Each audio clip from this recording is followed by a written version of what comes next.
This is one of the first few episodes that I can say there's like a lot that does happen, but it almost seems like not a lot happened at the same time. Since it's one of those peaceful episodes where not a lot of crazy fighting happens. You do have a few action stuff happening, and what it seems like a bit of time passing by, but this episode is kind of nice, and I just want to talk about all the nice stuff that I found. Such as in the beginning of the episode, just seeing everyone kind of training. They have 2 months for the Phoenix spirit to come out, so basically they have to train. And I feel like Risha is not done justice. Quite literally, she has been sidelined for her stuff, which, once again, thanks to Season 2 for not showing a cool moment. I mean, we did have a cool moment with her in Season 2. Still think she was still underutilized. We have Ren training with Eklier.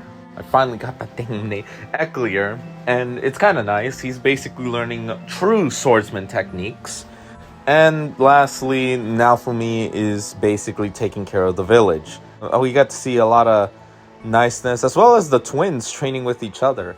I like how Atla and Full are training. I like that Atla can basically fight despite not having her eyes open. What I mostly have enjoyment when it comes down to this one is how much of a rascal she is.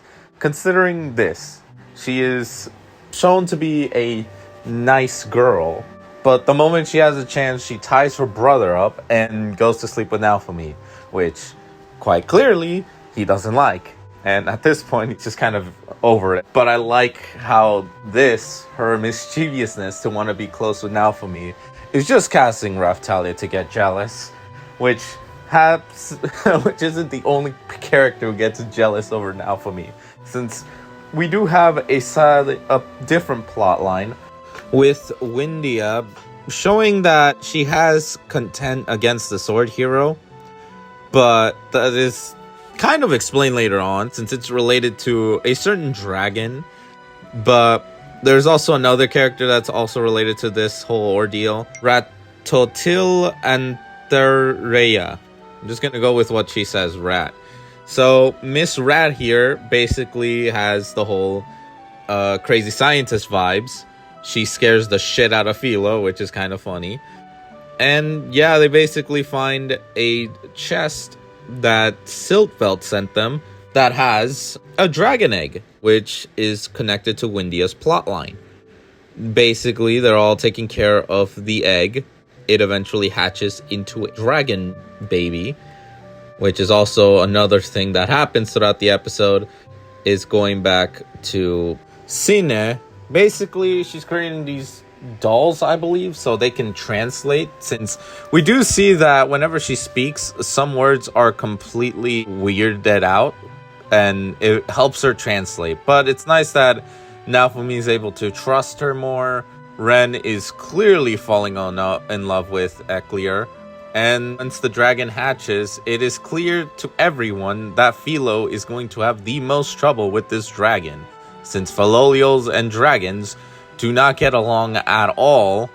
And yeah, we do get to see the two just kind of not happy with each other's presence, which makes sense. We also have the fact that the dragons wants to be with Naofumi, play with them, basically, a pet. Only for the dragon to eat a crystal that the Emperor Dragon's core had inside of him. And yeah, he turns into a dragon and goes all ballistic. That's how the episode ends. After a very peaceful episode, it all kind of goes to shit. Which, I enjoy peaceful episodes. You don't always have to have a constant action, constant drama. Sometimes just one episode of just complete peace and just showing the characters in their more peaceful side is all you can do if it's here and there. Overall, a good episode.